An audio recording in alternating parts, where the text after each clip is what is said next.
Brad Dunning is a man hard to categorize. A man for all seasons, Brad is an author, a designer, an architectural restorationist, a preservationist, and now a curator as well. Brad's interest in Albert Frey began around 1990 after reading Joseph Rose's book, Albert Frey Architect.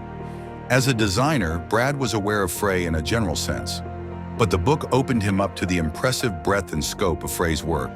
This ignited in Brad an intense interest in Frey, bringing him out more and more often to Palm Springs, where he and a small group of friends and colleagues began to rediscover the city's mid-century architectural legacy.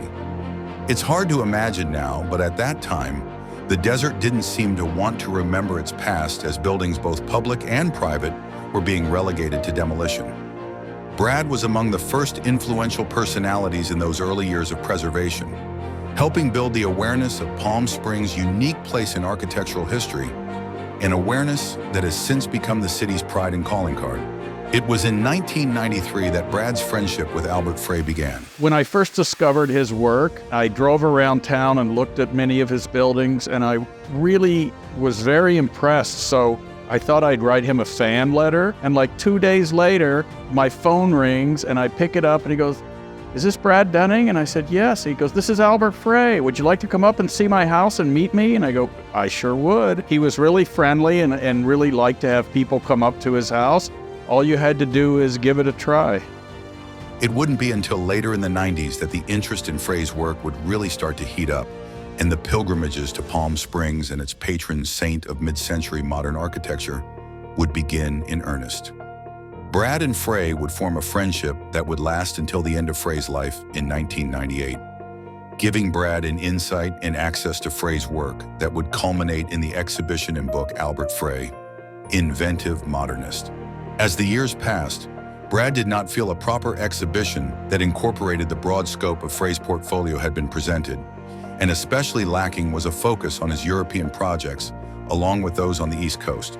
Brad also recognized the importance of reproducing Frey's work in color, as Frey was a supreme desert colorist who understood the desert palette and its interplay with the structures he placed within it. The resulting exhibition was a meticulously curated presentation of rare photographs, drawings, films, and furniture, along with an outstanding collection of architectural models covering Frey's career and his pioneering approach to desert modernism.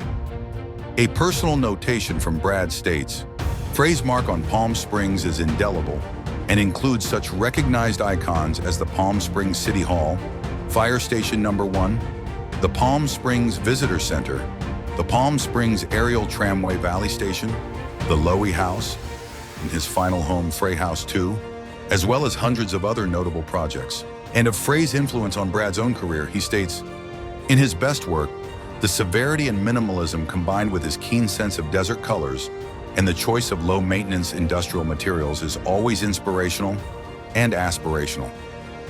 Especially if you live in the desert, you can learn so much from him on how to do it with style and intelligence, how to do more with less. One does not need a big budget to create something functional and long-lasting, and most of all, beautiful, artistic, and serene in perfect balance with the natural and the man-made." Brad's book reproduces the experience of the exhibition with great fidelity and is now one of the great resources for future admirers and students of Albert Frey's work. We are indebted to Brad for following that natural curiosity and passion through to this magnificent conclusion. We are proud to present this year's Curator Award to Brad Dunning for his work on Frey and all he has contributed to Palm Springs modernism.